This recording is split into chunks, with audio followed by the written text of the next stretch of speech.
Salut tout le monde, c'est Silveroy33. On se retrouve aujourd'hui pour une toute nouvelle vidéo Ninjago.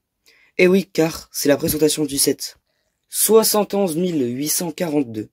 Rontu, le maître dragon, la maîtresse dragon.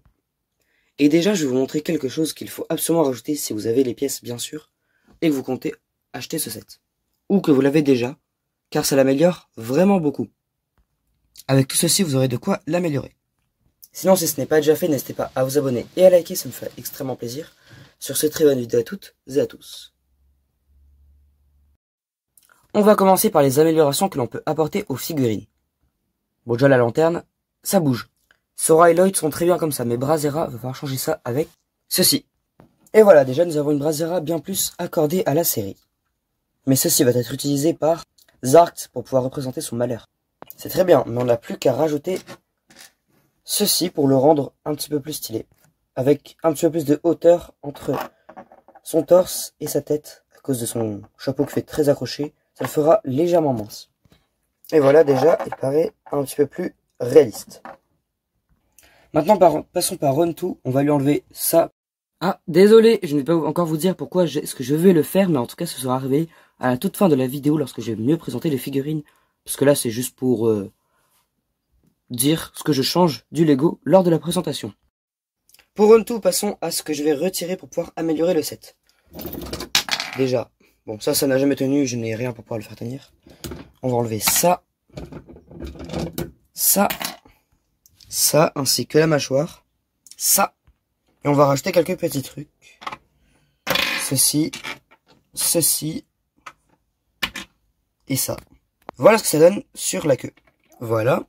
Ici, on va rajouter ça. Plus la partie violette de ce truc-là. Même si vous pouvez très bien continuer à utiliser ça pour faire un mode ninja de Rontu. On va remplacer cette mâchoire toute pourrie par ça. Et on rajoute ce petit clip derrière. Et voilà, il n'y a plus qu'à rajouter une lanterne. Et si vous en avez une deuxième, n'hésitez pas à le faire juste à côté. Bon, je vous montrerai plus en détail tout à l'heure, mais n'hésitez pas à le faire, ce sera plus réaliste à la série. Vous pouvez aussi lui rajouter une épée comme égal, que voilà juste ici. Et sinon, voilà Rontu, le maître dragon. Sorti cet été en 2025, le 1er juin, mais moi j'ai réussi à l'avoir le 31 mai. Non, le 30 mai. Je sais pas pourquoi, ils étaient en avance dans les magasins, j'ai réussi à l'avoir le 30 mai. J'ai pas fait une vidéo plus tôt parce que je voulais d'abord en profiter et faire une petite pause de YouTube. Et aussi de base, je devais sortir la vidéo plus tôt, mais j'ai eu des petites complications privées que peut-être je vous raconterai un jour en anecdote. Mais on va d'abord commencer par l'arme et le sanctuaire spécial du set. Voilà l'objet de collection de l'été 2025.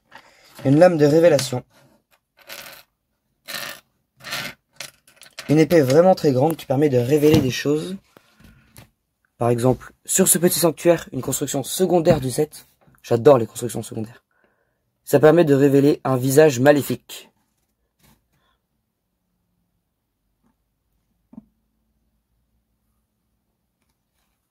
Le sanctuaire est très simple.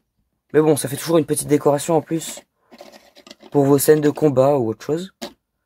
D'ailleurs, ça a été révélé que c'est une petite représentation des terres spectrales. Voilà, ça fait partie des terres spectrales ce truc-là. Bon, c'est juste une décoration, c'est pas forcément canon, mais c'est toujours sympa à voir. La lame de révélation est très très stylée avec du rouge brillant. Elle est aussi en noir, mais noir pur. Pas translucide comme celui-là. Dans le set du maître, du gardien dragon et du robot chevalier de feu de Kai. De Ninjago Legends. Le dragon nord est incroyable. Donc voilà, l'objet de collection de cette vague. Maintenant passons à Rontu.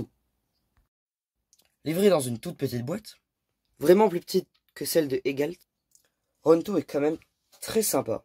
Franchement, c'est quand même un beau dragon. Alors vu de la boîte, elle est dégueu. Mais comme vous l'avez vu en début de vidéo, elle paraît quand même plus jolie en Lego. Bon, après avec mes modifications, ça fait encore mieux. Mais sinon, ça va quand même. On va commencer par les ailes. Les ailes sont tout simplement énormes. Les ailes similaires apparaissent dans les sets qui s'affichent juste ici à l'écran. J'ai mis les numéros de set. Le premier en haut à droite, c'est en haut à gauche, excusez-moi, c'est le dragon de la forêt verte de Lloyd. Un dragon d'énergie, qui fait partie de la tribu des dragons des feuilles mortes, ou feuilles tombées, je sais plus. Et aussi pour Ryu, dans sa version du robot ultra combineur. Ouais. Le robot ultra Combineur, ouais, bon, je vous rappelle comme ça. Design. Donc Rayou a des ailes comme ça, mais c'est pas très réaliste à la série. Ça peut toujours être sympa pour une nouvelle version de Rayou. Elles sont vraiment énormes, mais je trouve qu'elles ne correspondent pas trop au dragon dans ce set. Si vous avez des pièces pour faire mieux, n'hésitez pas à faire mieux parce que ça correspond pas trop à Run 2. Puis le mouvement n'est pas fou. Voilà, il y a juste ça.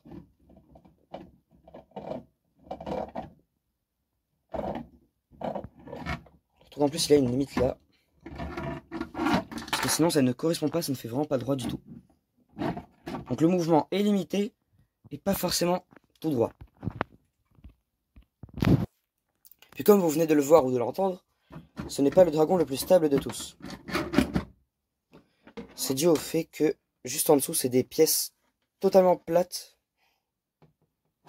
sous les pattes. Ce qui fait qu'elle n'est pas du tout solide. Comparé au dragon source du mouvement, où tu peux vraiment taper gay fort dessus, les pattes elles vont pas bouger. Bon après lui il fait 2 kg comparé à Ronto qui fait même pas 1 kg. Comme je l'ai fait pour Egalt, le même, juste ici, je vais faire une anecdote sur ce dragon, ou plutôt sur la tribu de ce dragon.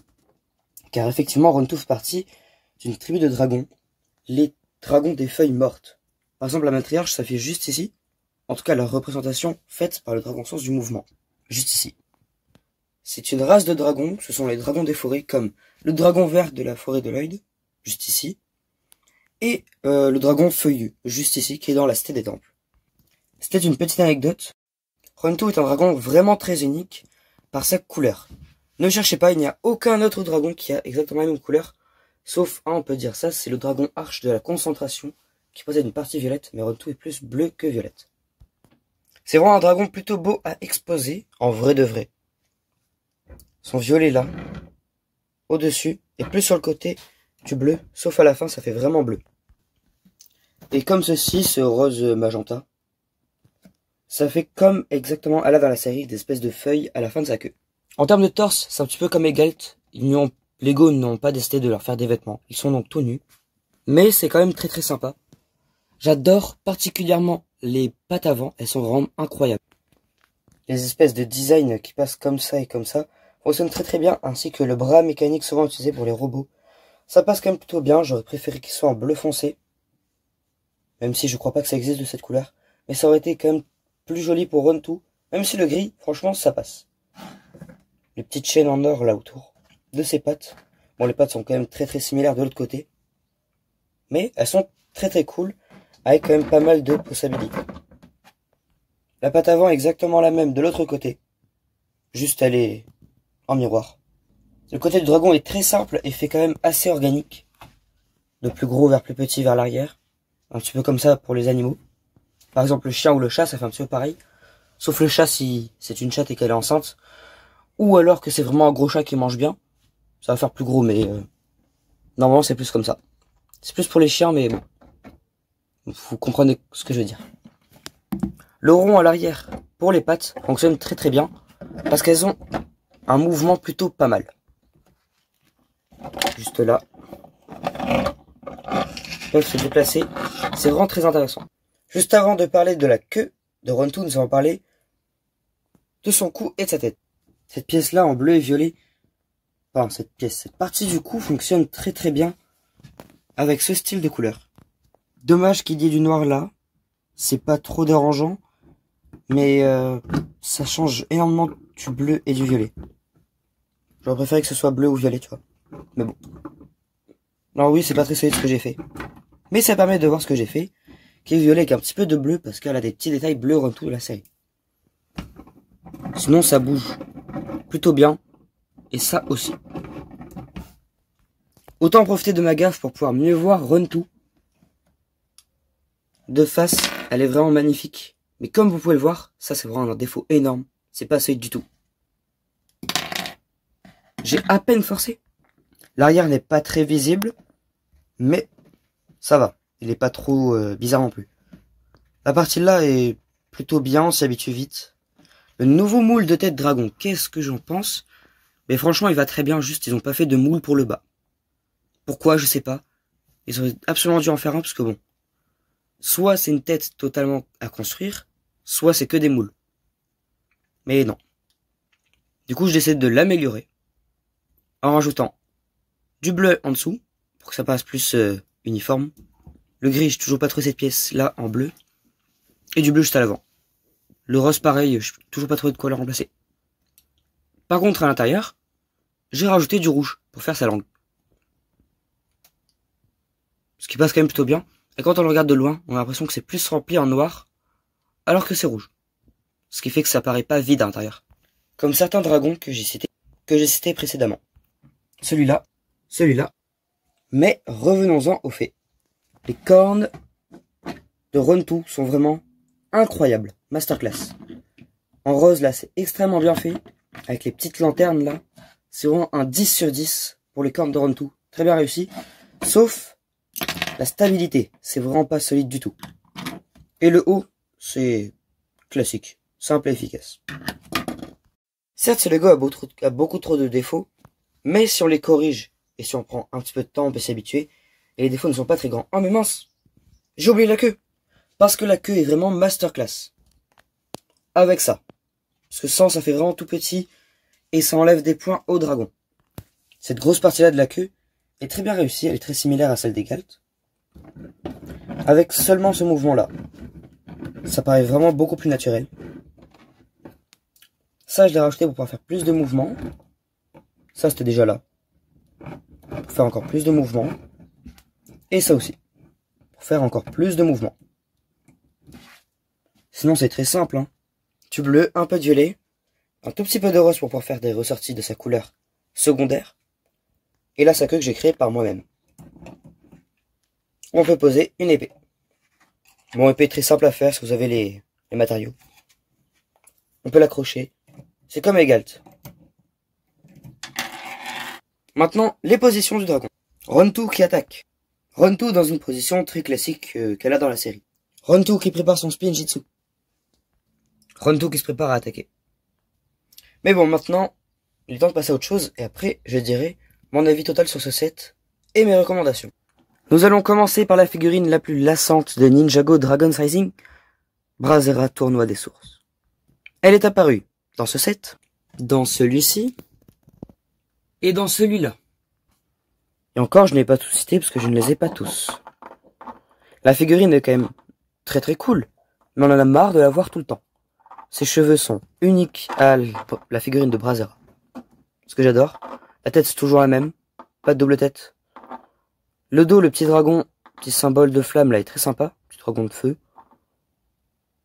Tout ça, c'est très très sympa. L'avant, la petite protection en bois devant la tunique fonctionne très très bien. Et en dessous, c'est une ceinture de ninja à orange. Et puis une tenue classique de ninja mais un petit peu abîmée. Parce qu'on commence à connaître la figurine et le personnage de Brazzera.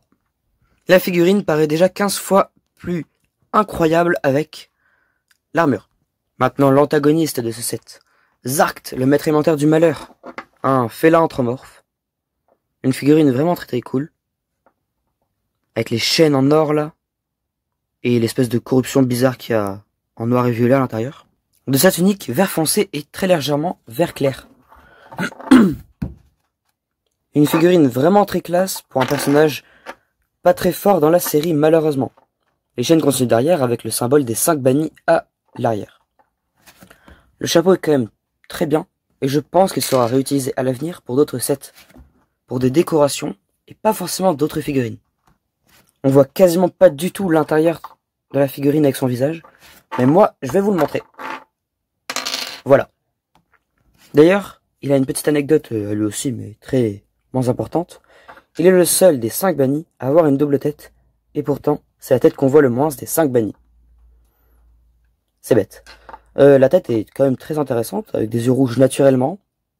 Il brille encore plus avec le spin destructeur, mais les taches violettes sont très très sympas, avec les big crocs en or sur son visage. Ils ressortent. Et là, elle a la bouche ouverte et les yeux un petit peu plus fermés. Et des expressions de colère plus marquées. On ne voit pas du tout la différence avec le gros masque, le chapeau Ronin Gaza, mais sinon voilà. C'est Zarkt. Il possède un nunchaku, mais non, c'est un fléau. C'est une arme... C'est un peu comme un nunchaku, mais c'est un petit peu différent. Pas trop de différence, mais c'est un petit peu différent. C'est le fléau de Zarkt. Ça, se sépare tous les 5 bannis dans les 7 Lego. Et ça, c'est le petit bout qui fait que ça fait mal. C'est le fléau de Zarkt, tout simplement. Enfin, une toute nouvelle tenue pour Sora. Yes! Sans son bras doré. Yes! C'est vraiment l'une des meilleures tenues de tout Dragon's Rising. Meilleure tenue de Sora aussi. Et non, j'ai pas honte de le dire, meilleure tenue de Sora. Tous les détails qu'il y a. Comme par exemple, le S juste ici pour Sora. Toujours son petit symbole de chat. Le rose par-dessus le blanc et le bleu foncé. Ce qui fait que le bleu foncé ressort énormément. Et c'est ça qui est trop stylé. Les petits détails en or sur sa tunique blanche. Les sandales classiques. Un petit peu de blindage, mais pas trop non plus, comparé aux tenues Storm. L'arrière est très simple et efficace. Le petit logo de Sora. Suite de la tunique blanche. On ne voit pas trop à cause de l'armure, mais franchement, on voit quand même bien assez. Ça rend plutôt bien. L'armure est bleu foncé et doré, elle rappelle énormément celle de Maître Wu dans la saison 9 et dans la saison 16. L'armure du Maître des Dragons. Ben voilà. Beaucoup inspiré. Tous les ninjas ont ça dans cette saison, sauf Ryu, parce que c'est un dragon. Arin et Brazera, ainsi que Frak, pour deux raisons très logiques. La tête de Sora, c'est exactement la même. Les cheveux de Sora, les mêmes que depuis 2024. Mais ils sont quand même très très sympas avec les oreilles de chat et tout. Vraiment très cool. Et un katana classique, pas besoin de le présenter. Et voilà, pour Sora, la maîtresse élémentaire de la technologie. Maintenant, passons à Lloyd, le maître élémentaire de l'énergie. Oups, je crois que j'ai oublié un truc. Et oui, ces pièces-là peuvent effectivement vous servir pour Sora, pour représenter sa technologie. Je trouve ça vraiment incroyable. Cette pièce Lego-là, elle est juste insane. De base, elle est utilisée pour faire son ancienne queue, avant que je le modifie. Après modification, je savais pas quoi en faire, j'étais comme ça, mais Sora, tout simplement.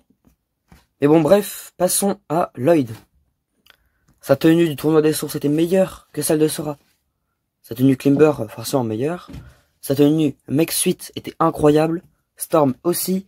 Mais Ghost Hunter est moins bonne que celle de Sora.